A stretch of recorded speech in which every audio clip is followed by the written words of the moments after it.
Madam എന്നതായി പറയുന്നത്? എനിക്കിത് വിശ്വസിക്കാൻ കഴിയുന്നില്ല. മരിച്ചതും അടക്കപ്പെട്ടതും രാജൻ പുത്തൂരനല്ലെന്നോ?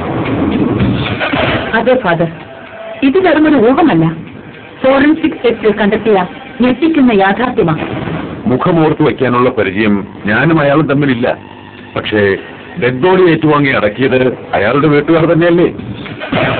അവർക്ക് അയാളെ തിരിച്ചറിയാൻ കഴിയില്ലേ? അവർക്കെന്നല്ല, ആർക്കും ഒറ്റനോട്ടത്തിൽ തിരിച്ചറിയാൻ കഴിയാത്ത സിമിലാരിറ്റികൾ പുത്തൂരാനും മരണപ്പെട്ട ആളും തമ്മിലുണ്ട്.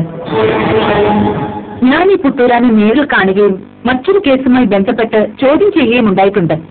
അതുകൊണ്ടാ പറഞ്ഞത്. അയാൾ മരിച്ചിട്ടില്ലെങ്കിൽ പിന്നെ ഈ ബോഡി ആരുടേതാ മാഡം? അത് കണ്ടെത്തണമെങ്കിൽ ആദ്യം പുത്തൂരാൻ എവിടെ ഉണ്ടെന്ന് കണ്ടെത്തണം. പുത്തൂരാനോ? അതോ ഫാദർ, ഇന്നും ജീവിച്ചിരിക്കുന്ന യഥാർത്ഥ പുത്തൂരാൻ. പുത്തൂരാന്റെ കാറിന് സമീപം അയാളുടെ മുഖസാദൃശ്യമുള്ള ഒരു ഡെഡ് ബോഡി.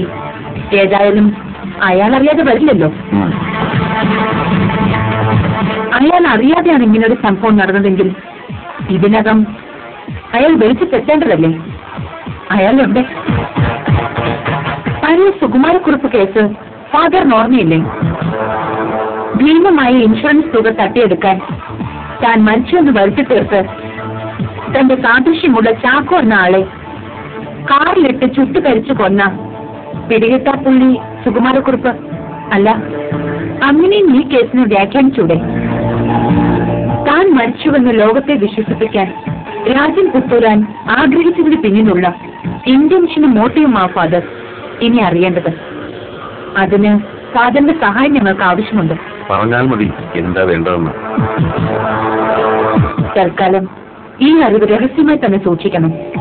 ഒരു പുരോഹിതൻ എന്ന നിലയിൽ അതിന് എനിക്ക് ചില സാങ്കേതിക തടസ്സങ്ങളുണ്ട് മാഡം. എന്താ അത്? മാഡം പറയുന്നത് കേസ് നടത്തിപ്പിന്റെ സ്വകാര്യത കൈവിട്ടു പോകാതിരിക്കാനാണെന്ന് എനിക്കറിയാം. പക്ഷേ സെമിത്തേരിയിൽ നിന്ന് കൊണ്ടുപോയ ബോഡിയെക്കുറിച്ച് നാളെ ഒരു വിവാദമുണ്ടായാൽ ഞാൻ ഉത്തരം പറയേണ്ടി വരും. മാത്രമല്ല, മാഡം ഉദ്ദേശിക്കുന്ന രഹസ്യ സ്വഭാവം അതിന് നഷ്ടപ്പെടുകയും കൂടുതൽ പബ്ലിസിറ്റി ഉണ്ടാവുകയും ചെയ്യും. എക്സ്ക്ലൂസീവ് തപ്പി മീഡിയാസ് പരക്കം പായുന്ന കാലമാണ്. ആ തലവേദന ഫാദർ എനിക്ക് വിട്ടേക്ക്. നിയമപരവും മാനവികവുമായ മാന്യതകളോടെ ഞാൻ ആ മാറ്റർ ഡീൽ ചെയ്തോളാം. Thank you madam. ഫാദർ ചെയ്യേണ്ടത് ഇതുമായി ബന്ധപ്പെട്ട് ഇവിടെ നേരിലും ഫോണിലും അന്വേഷിക്കുന്നവരുടെ വിവരങ്ങൾ കറണ്ടായി ഞങ്ങൾക്ക് കൈമാറണം. ഷുവർ. പുത്തൂരാന്റെ കുഴിച്ചു മാറ്റിയ കുടുംബത്തിന് മാത്രമേ ഇനി ഈ കഥയുടെ തുടർച്ച പൂരിപ്പിക്കാനാവൂ.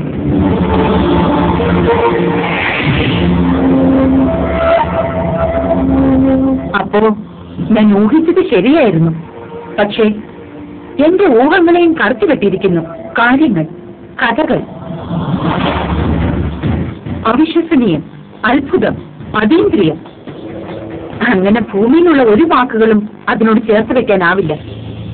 മരിച്ചിട്ടും മരിക്കാത്ത ആനി, മരിച്ചിട്ടും മരണകാരണം വെളിവാകാത്ത സ്ഥാനമ്മ, സ്വന്തം മരണം സ്വയം ആഘോഷിച്ച് മരണത്തെ കീഴ്പ്പെടുത്തിയ രാജൻ പുത്തൂരാൻ, മരണത്തിന് മാന്ത്രികതയുടെ ഭാവം പകർന്ന കൊട്ടക്കാട്ടച്ഛൻ.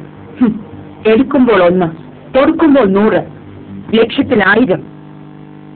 അന്വേഷിക്കേണ്ടതും തെളിയിക്കേണ്ടതും ഒന്നല്ല, ഒരുപാട് മാനങ്ങളുള്ള സമാനതകളില്ലാത്ത 4 കേസുകളാണ്.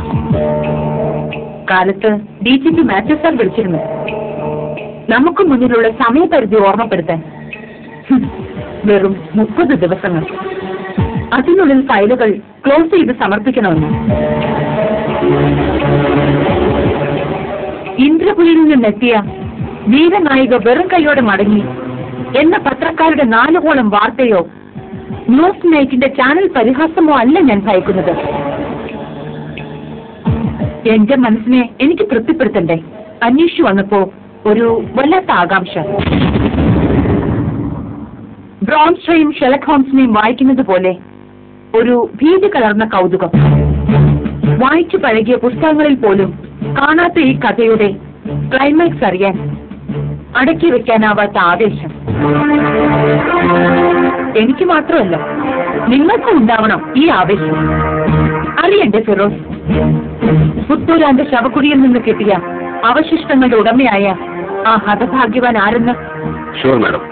പള്ളിമുറ്റത്ത് ആരോഗ്യ ദൃഢഗാത്രനായി നിന്ന അച്ഛൻ എങ്ങനെ 1 കിലോമീറ്റർ അപ്പുറം റബ്ബർ തോട്ടത്തിലെ പൊട്ടക്കുഴിയിൽ ഡെഡ് ബോഡിയായി എത്തിയെന്ന് അനന്തയ്ക്കറിയാൻ താല്പര്യമില്ല.